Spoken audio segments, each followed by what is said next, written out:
श्री स्वामी समर्थ. देव म्हणतो, जर माझा भक्त मौन राहून सर्व काही सहन करीत आहे, तर लक्षात ठेवा की त्याच्या मौनाचे आणि विश्वासाचे उत्तर मी स्वतः देतो. श्री स्वामी समर्थ म्हणजे काय? 100 याग केले म्हणजे इंद्र होतो. इंद्राच्या 5 पट ताकद ब्रह्मदेवात आहे. ब्रह्मदेवाच्या 6 पट ताकद विष्णूत आहे आणि विष्णूच्या 7 पट ताकद शंकरात आहे. शंकराच्या 100 पट ताकद क्षीरसागरातील महाविष्णूत आहे आणि महाविष्णूच्या 1000 पट ताकद नवनारायणात आहे. नवनारायणाच्या 10 पट ताकद विराट स्वरूपात आहे. विराट स्वरूपाच्या 1,00,000 पट ताकद मायेत आहे. माया ज्याच्यापासून निर्माण झाली त्याच्या ताकदीला अंतच नाही. त्याला अनंत म्हणजेच स्वामी समर्थ म्हणतात. चांगलेच होणार आहे हे मनात धरून चला, बाकीचे परमेश्वर बघून घेईल. हा विश्वास मनात असला की येणारा प्रत्येक क्षण आत्मविश्वासाचा आणि सकारात्मकतेचा असेल. झाडाने किती फुले गमावली यावर झाड कधीच अस्वस्थ होत नाही. ते नेहमी नवीन फुले तयार करण्यात व्यस्त असते. तसंच आयुष्यात काय गमावले हे दुःख विसरून नवीन काय मिळवू शकतो याचा विचार करा. यातच जीवनाचा अर्थ दडलेला आहे.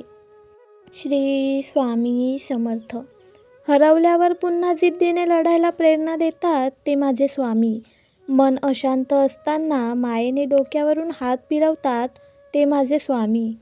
संकटसमयी भिवू नकोस, मी तुझ्या पाठीशी आहे असं म्हणतात ते माझे स्वामी. या व्हिडिओमध्ये आज मी तुम्हाला गुरुचरित्र पारायणातील अध्याय 6 सांगणार आहे. या आधीच्या अध्यायचे व्हिडिओ चॅनलवर अपलोड केलेले आहेत. चॅनलला व्हिजिट देऊन पाहू शकता. गुरुचरित्र अध्याय 6. गोकर्ण महिमा. महाबलेश्वर लिंग स्थापना. ओम श्री गणेशाय नमः. श्री सरस्वतीय नमः. श्री गुरुभ्यो नमः. श्री कुलदैवताय नमः.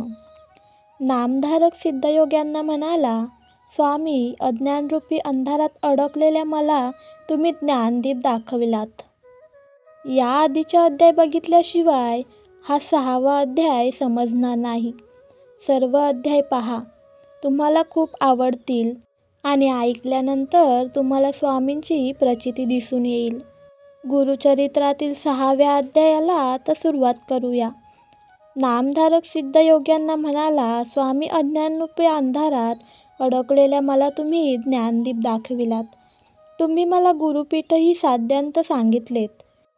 आता मला सांगा, श्री दत्तप्रभूंनी श्रीपाद श्रीवल्लभ म्हणून अवतार घेतला. ते तीर्थयात्रेला का गेले आणि तीर्थयात्रेत असताना ते गोकर्णाला का गेले? नामधारकाने असे विचारले असता सिद्धयोगी म्हणाले, तुझ्या प्रश्नाने मला खूप आनंद झाला आहे.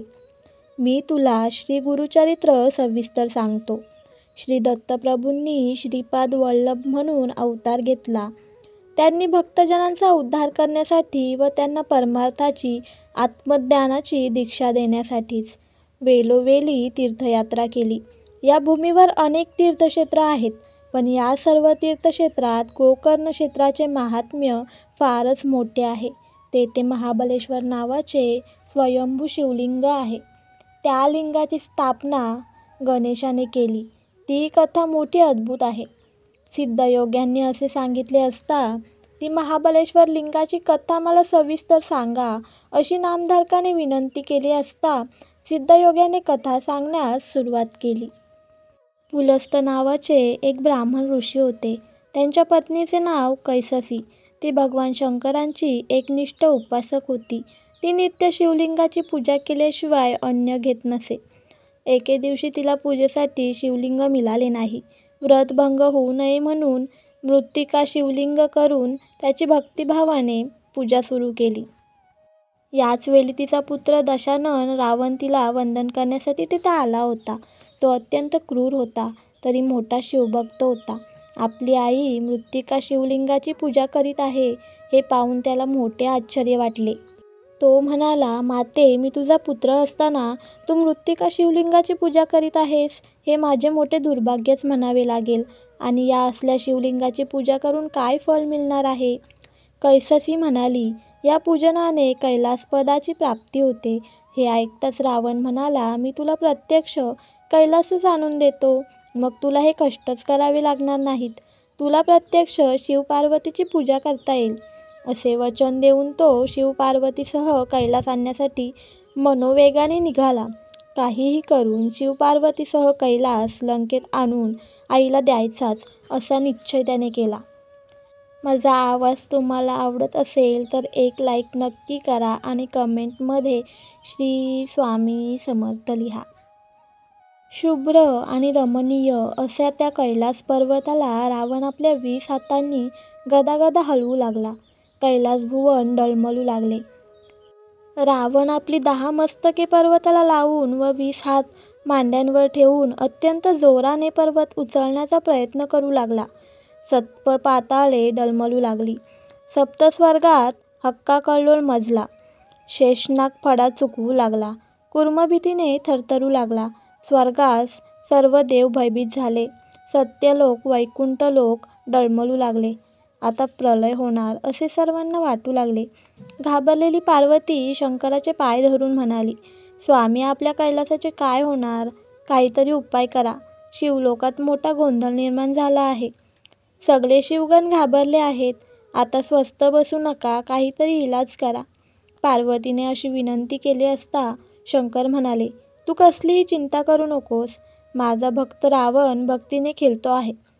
शंकरांनी असे सांगितले तरी पार्वतीचे समाधान झाले नाही. मग शंकरांनी आपल्या डाव्या हाताने शिखरावर दाब दिला. त्यामुळे रावण पर्वताच्या व जमिनीच्या सांध्यात दडपला गेला. त्यामुळे त्याचे प्राण कासावीस झाले. आता जगतो की मरतो असे त्याला झाले. त्याने शिवनामाचा घोष सुरू केला. शिवस्तवन करीत, हे पिनाकपाणी महादेवा, मला वाचवा, वाचवा, मी आपणास शरण आलो आहे. रावणाने अशी प्रार्थना केली असता शंकरांना त्याची दया आली. त्यांनी डाव्या हाताचा भर काढून घेतला. रावणाची सुटका झाली. त्याने शंकरांचे स्तवन सुरू केले. त्यासाठी त्याने आपले एक मस्तक छाटले. आपली आतडी तोडून तारेप्रमाणे मस्तकाला जोडून तंतुवाद्य तयार केले व त्याच्या साथीने विविध रागात शिवस्तुतीपर गायन केले. त्याने सर्वप्रथम सामवेद गायन केले. आपल्या गायनातून नवसरांचे भाव प्रकट केले. इतकी कथा सांगून झाल्यावर सिद्धयोग्याने नामधारकाला संपूर्ण संगीतशास्त्र समजावून सांगितले. संगीतातील सप्तस्वर, त्यांची स्थाने, कुल, वंश, त्यांचे स्वरूप आणि स्वभाव इत्यादींची माहिती दिली. त्याचप्रमाणे संगीतातील 8 गण कोणते तेही सांगितले. त्याचप्रमाणे रावणाने रागदारीत जे गायन केले त्या 36 रागरागिण्यांची नावेही सांगितली. रावणाने 36 रागात गायन करून भगवान शंकरांची अत्यंत भक्तीने आराधना केली असता भोलेनाथ शंकर त्याच्या भक्तीने प्रसन्न झाले. ते पंचावादन व दशभूष अशा स्वरूपात त्याच्यापुढे प्रकट झाले व म्हणाले, मी तुझ्यावर प्रसन्न झालो आहे. तुला हवा असेल तो वर मागून घे. रावण म्हणाला, महादेव, मला काहीही कमी नाही. प्रत्यक्ष लक्ष्मी माझ्या घरी पाणी भरते. ब्रह्मदेव माझा ज्योतिष्य आहे. 33 कोटी देव, सूर्य, चंद्र, वरुण, वायू माझी अहोरात्र सेवा करीत असतात. अग्नी माझे कपडे धुतो. यम माझ्या आज्ञेशिवाय कुणालाही मारित नाही. इंद्रजित माझा पुत्र आहे. अत्यंत बलाढ्य असा कुंभकर्ण माझा भाऊ आहे. माझी लंकानगरी समुद्रात सुरक्षित आहे. माझ्या घरी कामधेनू आहे. मला 6 कोटी वर्ष आयुष्य आहे. त्यामुळे मला माझ्यासाठी काहीही नको आहे. पण माझी आई तुझी भक्त आहे. ती नित्यनेमाने लिंगपूजा करते. तिला तुझी नित्यपूजा करता यावी म्हणून तुझ्या सकट कैलास पर्वतच लंकेला न्यावा या हेतूने मी आलो आहे. परमेश्वरा, माझी एवढी इच्छा पूर्ण कर. शंकर म्हणाले, तुला कैलास नेण्याची काय गरज? मी माझे प्राणलिंग तुला देतो. हे लिंग माझा प्राण आहे. सर्व मनोरथ पूर्ण करणारे आहे. असे सांगून शंकरांनी रावणाला आत्मलिंग दिले. ते म्हणाले, या लिंगाची तू 3 वर्षे पूजा केलीस तर तू माझ्या समान होशील. हे लिंग ज्याच्याजवळ असेल त्याला मृत्यू येणार नाही. याच्या केवळ दर्शनानेच सर्व दोष नाहीसे होतील. मात्र तुझ्या कांका नगरीत जाईपर्यंत हे लिंग जमिनीवर ठेवू नकोस. या लिंगाची 3 वर्षे पूजा कर, म्हणजे तू स्वतः ईश्वर होशील. अशा प्रकारे रावणाला आत्मलिंगाचे महात्म्य सांगत ते रावणाच्या हाती दिले. भगवान शंकराचे आत्मलिंग मिळाल्याने रावणाला अतिशय आनंद झाला. तो ते लिंग घेऊन लंकेकडे निघाला. त्रिकालज्ञानी त्रैलोक्य संचारी नारद मुनींना हे समजतात ते धावतच अमरावतीत इंद्राकडे गेले व म्हणाले, देवराज, घात झाला, सगळे संपले. आता असे अस्वस्थ काय बसले आहात? अहो भोलेनाथ, शंकरांनी रावणाला आत्मलिंग दिले आहे. या आत्मलिंगाची 3 वर्ष पूजा केलीस तर तूच ईश्वर होशील. तुझी लंका कैलास होईल. तुला कधीही मृत्यू येणार नाही. असे वरही त्या रावणाला दिला आहे. आता तो रावण अमर होईल. आता त्याच्या तावडीतून कोणीही सुटणार नाही. आता तुमचे वैभव गेले म्हणून समजा. रंभा, उर्वशी, मेनका इत्यादी अप्सरांसह तुम्हाला पण लंकेला जावे लागेल. त्या रावणाची सेवा चाकरी करावी लागेल. त्वरित काहीतरी करा, काहीतरी उपाय करा. तुम्ही आता ब्रह्मदेवांकडे जा, तोच काहीतरी उपाय करील. नारद मुनींनी असे सांगताच भयभीत झालेला इंद्र नारदांना घेऊन ब्रह्मदेवांकडे गेला. सगळी हकीकत समजताच ब्रह्मदेव म्हणाले, या संकटसमयी विष्णूच काहीतरी उपाय करतील. मग ते वैकुंठ लोकात विष्णूकडे गेले. त्यांना सगळी हकीकत सांगून ब्रह्मदेव म्हणाले, श्रीहरी, रावणाने सर्व देवांना कारागृहात डांबले आहे. आता शंकराचे आत्मलिंग मिळाल्याने तर तो अत्यंत उन्मत्त होईल. त्याचा प्रतिकार करण्यासाठी पुढे तुम्हाला रामावतार घ्यावा लागेलच. परंतु तोपर्यंत आत्मलिंग मिळाल्याने तो रावण सर्व राक्षसांसह अमर होईल. मग सगळेच कटून होऊन बसेल. तेव्हा आताच काहीतरी करावयास हवे. ब्रह्मदेवांनी असे सांगताच भगवान विष्णूंनी कैलासपती शंकराच्याकडे जाऊन त्यांना विचारले, महादेवा, तुम्ही हे काय करून बसलात? तुम्ही त्या रावणाला आत्मलिंग कशासाठी दिले? अहो, तो क्रूर दृष्ट रावण आता अमर होईल. त्याने सर्व देवांना तुरुंगात डांबले आहे. त्याची आता सुटका कशी होणार? आता देवत्व त्याच्याकडे जाईल. तो अवघ्या त्रैलोक्याला नकोसे करून टाकेल. शंकर म्हणाले, श्रीहरी, मी तरी काय करू? मी आहे साधा भोळा. त्या रावणाची भक्ती पाहून त्याच्या दोषांचा मला विसरच पडला. त्याने स्वतःचे मस्तक तोडून तयार केलेल्या विणेवर सुस्वर गायन करून माझे अपर स्तवन केले. तैची ती अपर भक्ती पाहून मी संतुष्ट झालो व त्याला माझे आत्मलिंग दिले. त्याने पार्वती मागितली असती तरीही मी त्याला दिले असती. विष्णू म्हणाले, महादेवा, तुम्ही असले वर देता त्यामुळे दैत्य उन्मत्त होतात. ते सर्वांचा छळ करतात, मग तयांचा नाश करतात. सत्सज्जनांचे रक्षण करण्यासाठी आम्हाला अवतार घ्यावे लागतात. आता झाले ते झाले. आता सांगा, तो रावण आत्मलिंग घेऊन त्याला किती वेळ झाला? शंकर म्हणाले, फार तर 5 घटका झाल्या असतील. अद्याप तो लंकेत गेला नसेल. तो मध्येच कुठेतरी असेल. त्याला मी आत्मलिंग जमिनीवर ठेवू नकोस असे बजाविले आहे. शंकरांनी असे सांगताच विष्णूंनी आपले सुदर्शन चक्र सूर्याला झाकण्यासाठी पाठविले. मग ते नारद मुनींना म्हणाले, मुनिवर्य, रावण लंकेकडे निघाला आहे. तुम्ही त्वरा करा. त्याच्याकडे जा व काहीही करून त्याला रोखून धरा. माझे सुदर्शन चक्र सूर्याला झाकून सूर्यास्त झाल्याचा आभास निर्माण होईल. रावण नित्यनेमाने सध्या वंदन करतो हे तुम्हाला माहीत आहे. त्याला गाठून त्याला विलंब होईल असा काहीतरी प्रयत्न करा. विष्णूंनी असे सांगितले असता नारद मुनी मनोवेगाने निघाले. नारद मुनी गेल्यावर विष्णू गणेशाला म्हणाले, गणेशा, तू विघ्नहर्ता, तू दुःखहर्ता आहेस. म्हणून तर सर्व देवसुद्धा तुला वंदन करतात. तुला जे वंदन करतात तयांचे मनोरथ सिद्धीला जातात. परंतु जे लोक तुला वंदन करीत नाहीत, तुझी उपेक्षा करतात, त्यांच्यावर अनेक संकटे येतात. पण रावण तुला मुळीच जुमानत नाही. तो तुझ्या नकलत शंकराचे आत्मलिंग घेऊन गेला आहे. आत्ता त्या आत्मलिंगामुळे तो अमर होईल व सर्व जगाचा छळ करील. तो लंकेत जाण्यापूर्वीच त्याला रोखून धरले पाहिजे. ते आत्मलिंग कधीही जमिनीवर ठेवू नकोस असे शंकरांनी त्याला बजावले आहे. त्याचाच फायदा करून घ्यावयास हवा, जेणेकरून रावण लवकर लंकेत जाणार नाही. अशी व्यवस्था करण्यासाठी नारदांना पुढे पाठविले आहे. आता तू बालब्रह्मचार्याचे रूप धारण करून रावणाकडे जा व त्याचा विश्वास संपादन करून ते आत्मलिंग मिळव व ते जमिनीवर ठेव. असे केल्यास ते लिंग तेथेच कायम राहील. अशा प्रकारे विष्णूंनी गणेशाला पळवून तयार केले. गणेशाने ते मान्य केले. त्याने बालब्रह्मचार्याचे रूप धारण केले. भगवान विष्णूंनी त्याला शिदोरी म्हणून गूळ, खोबरे, साखर, लाडू, डाळिंब इत्यादी पदार्थ दिले. मग गणेश ते पदार्थ खात खात रावणाकडे निघाला. नारद मुनी अगोदरच रावणाकडे गेले होते. त्यांनी रावणाला गाठून विचारले, रावणा कोठून आलास? रावण म्हणाला, मी कैलासावर गेलो होतो. तेथे मी कठोर तप केले. त्यामुळे प्रसन्न झालेल्या शंकरांनी मला आत्मलिंग दिले. या आत्मलिंगाच्या महात्म्य फार मोठे आहे, असे त्यांनी सांगितले. नारद मुनी म्हणाले, रावणा तू खरोखरच मोठा भाग्यवान आहेस, म्हणून तुला आत्मलिंग दिले. मला त्या लिंगाची बरीच माहिती आहे. मला ते दाखव, म्हणजे ते शंकराचेच आत्मलिंग आहे अशी माझी खात्री पटेल. नारदांच्या बोलण्यावर रावणाचा विश्वास नव्हता. त्याने ते आत्मलिंग दुरूनच दाखविले. ते लिंग पाहून नारद मुनी म्हणाले, लंकेशा, हेच ते आत्मलिंग. मला त्याचे महात्म्य चांगले माहीत आहे. मी तुला ते सविस्तर सांगतो. तू अगदी शांत बसून मी सांगतो ते लक्षपूर्वक ऐक. मी तुला या लिंगाची उत्पत्ती कशी झाली ते सांगतो. कालाग्नीसारखा एक महाकाय पशु होता. त्या पशुला 3 शिंगे होती. एकदा ब्रह्मा, विष्णू, महेश शिकारीसाठी गेले असता त्यांनी त्या पशुची शिकार केली. त्यांनी त्या पशुची 3 शिंगे काढली. त्या प्रत्येक शिंगाखाली एक एक प्राणलिंग होते. ती 3 शिंगे त्या तिघांना घेतली. तू जे आत्मलिंग दाखविलेस तेच शंकरांना मिळाले होते. जो या लिंगाची 3 वर्षे पूजा करील तो स्वतः ईश्वर होईल. तो वरदाता होईल. हे लिंग ज्या स्थानी असेल ते स्थान कैलास होईल. या लिंगाचे आणखीही मोठे महात्म्य आहे.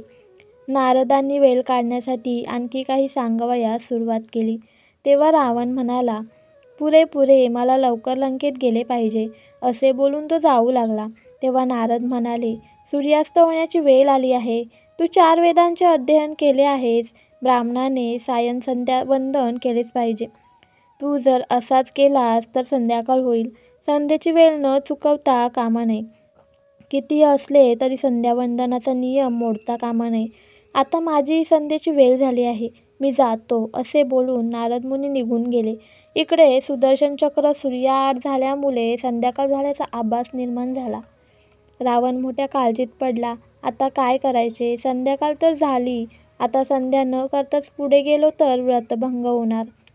संध्या करावयास बसलो तर या आत्मलिंगाचे काय करायचे? काही झाले तरी आत्मलिंग जमिनीवर ठेवू नकोस, असे शंकरांनी बजावून सांगितले आहे. आता काय करावे? अशा काळजीत तो पडला होता. त्यावेळी त्याला एक बालब्रह्मचारी दिसला. तो फुले समिधा गोळा करीत होता. रावणाने विचार केला, बालब्रह्मचारी अगदी साधा भोळा दिसतो आहे. हा काही झाले तरी आपला विश्वासघात करणार नाही. आपले संध्यावंदन होईपर्यंत हे आत्मलिंग त्याच्या हाती द्यावे, असा विचार करून रावणाने त्या बालब्रह्मचार्याला हाक मारली.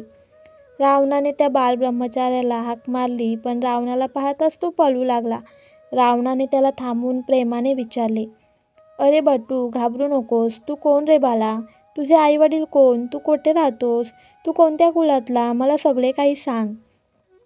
रावणाने अशी विचारपूस सुरू केली असता बालब्रह्मचार्याला त्याच्या रूपात असलेला गणेश म्हणाला, अहो, माझी एवढी चौकशी कशासाठी करीत आहात?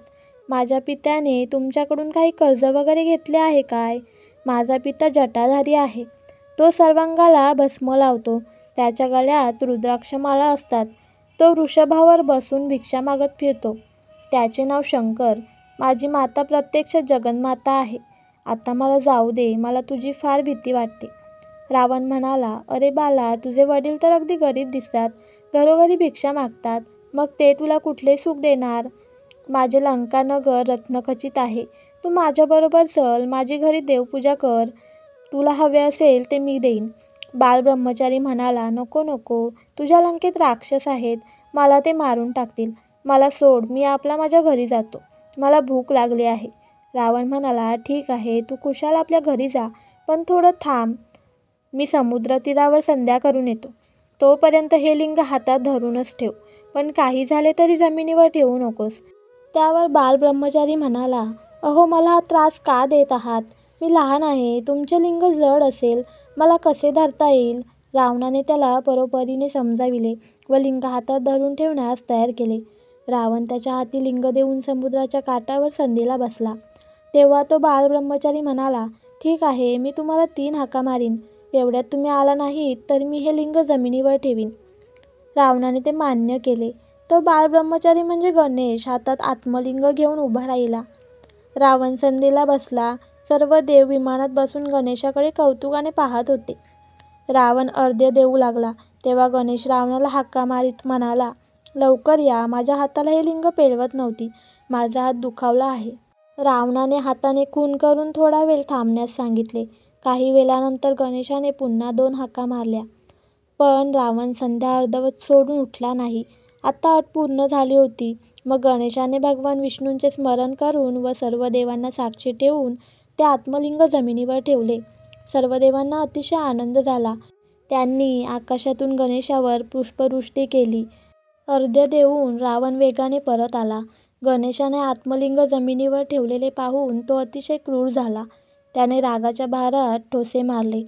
गणेश रडत रडत पण मनातल्या मनात हसत हसत म्हणाला, मला विनाकारण का मारता? मी आता माझ्या वडिलांना तुमचे नाव सांगतो. असे बोलून तो रडत रडत निघून गेला. मग रावणाने सारी शक्ती एकवटून ते लिंग वर काढण्याचा प्रयत्न केला, पण त्याचा काहीही उपयोग झाला नाही. रावणाने ते आत्मलिंग वर काढण्यासाठी जोर लावल्याने त्या आत्मलिंगाला पील बसला. ते गोकर्ण म्हणजे गायीच्या कानाच्या आकारासारखे झाले, पण ते जमिनीच्या बाहेर आले नाही. तेव्हापासून ते शिवलिंग गोकर्ण महाबलेश्वर या नावाने प्रसिद्ध झाले. हताश निराश झालेला रावण स्वतःचे कपाळ बडवीत लंकेला निघून गेला. भगवान सदाशिवाने वास्तव्य केले म्हणून सर्व देवही तेथे येऊन राहू लागले. ही कथा सांगून सिद्धयोगी नामधारकाला म्हणाले, या गोकर्ण महाबलेश्वराचे महात्म्य स्कांदपुराणात अधिक विस्ताराने सांगितले आहे. ही कथा ऐकून नामधारकाला अतिशय आनंद झाला. त्याने सिद्धांचे पाय धरले असे सरस्वती गंगाधर सांगतात. अशा रीतीने श्री गुरुचरित्रामृतातील गोकर्ण महिमा महाबलेश्वर लिंग स्थापना नावाचा अध्याय 6वा समाप्त. मला आशा आहे की तुम्हाला हा व्हिडिओ आवडला असेल. आवडल्यास एक लाईक नक्की करा. आपल्या प्रियजनांना देखील शेअर करा. मी अध्याय 7वा देखील या चॅनलवर अपलोड करणार आहे, तर तुम्हाला तो पाहायचा असल्यास चॅनलला सबस्क्राईब करा.